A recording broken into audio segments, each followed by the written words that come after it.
जय श्री कृष्ण. मंगल Thombare YouTube चॅनलमध्ये तुमचं स्वागत आहे. आज आहे ना आपण इकडे आठवडी बाजार कशा प्रकारे केला ते पाहूया. तर मी आता तुम्हाला भाजीपाला आणलेला दाखवला आहे. तर इथे मी एक छोटीशी माहिती पण तुम्हाला सांगणार आहे अद्रक विषय. आपण अद्रक किती खायचं आणि हिवाळ्यामध्ये त्याचा वापर किती करायचा याच्याबद्दल मी थोडक्यात माहिती सांगणार आहे. तर तुम्ही बघा ती ऐका.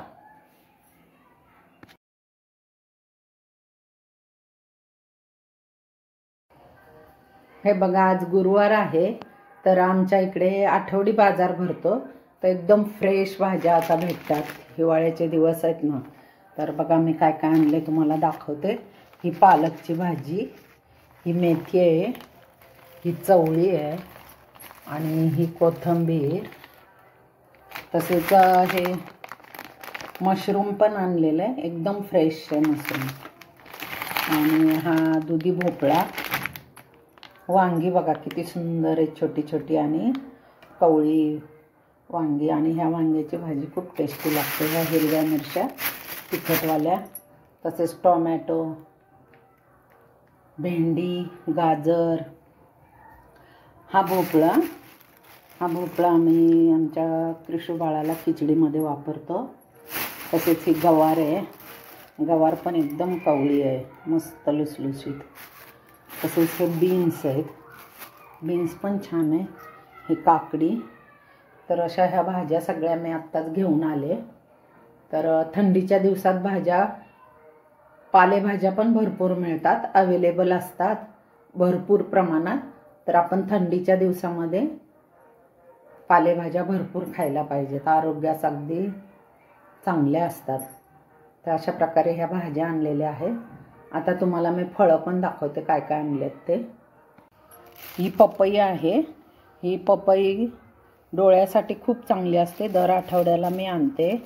तसेच ह्या संत्री आहे, संत्री पण फार गोड निघतात. तसेच हे पेरू, ह्याला ना कलिंगड पेरू म्हणतात. आणि हे आतमध्ये ना लाल निघतं आणि खायला एवढे गोड असतात ना, खूप छान आहे. आणि हे सफरचंद आहेत. आणि हे डाळिंब खूप छान निघतं. हे पण डाळिंब एकदम लालसर आणि मोठे मोठे दाणे. आमच्या कृषूला सगळी फळं आवडतात. तर अशी ही फळं पण आणलेली आहेत.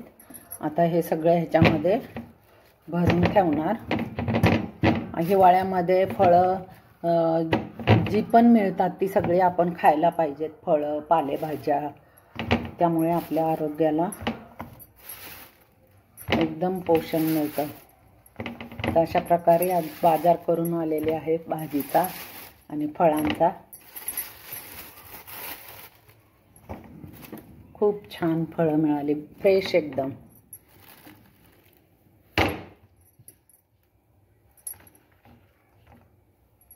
हे बघा, असे एवढे आठवड्याभर भरपूर होतात फळं.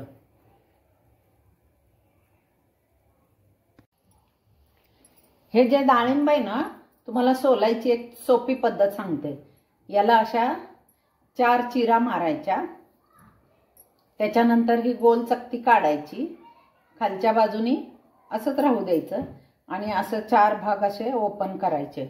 एकदम छान डाळिंब सोललं जातं आणि त्याचा रस वगैरे पण खाली गळत नाहीये. एकदम सोपी पद्धत आहे.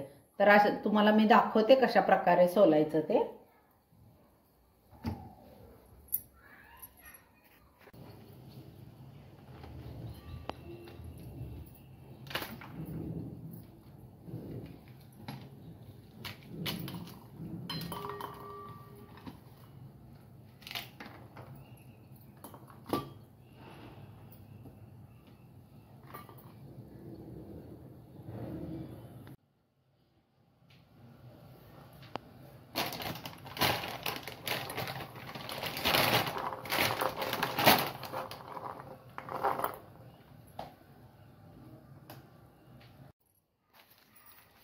तर आहे ना, ही पपई जी आहे ना, जरा कच्ची आहे ना.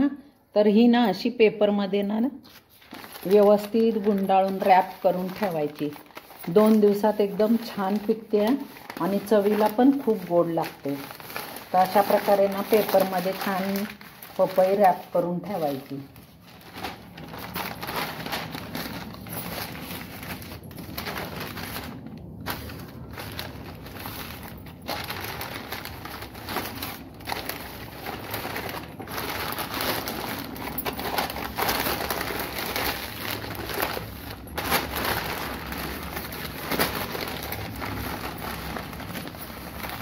ही अशी रॅप करायची आणि देठ आहे ना वरच्या बाजूला करून अशी उभा करून ठेवायची.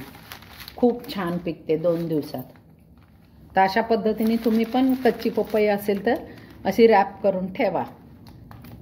हे बघा.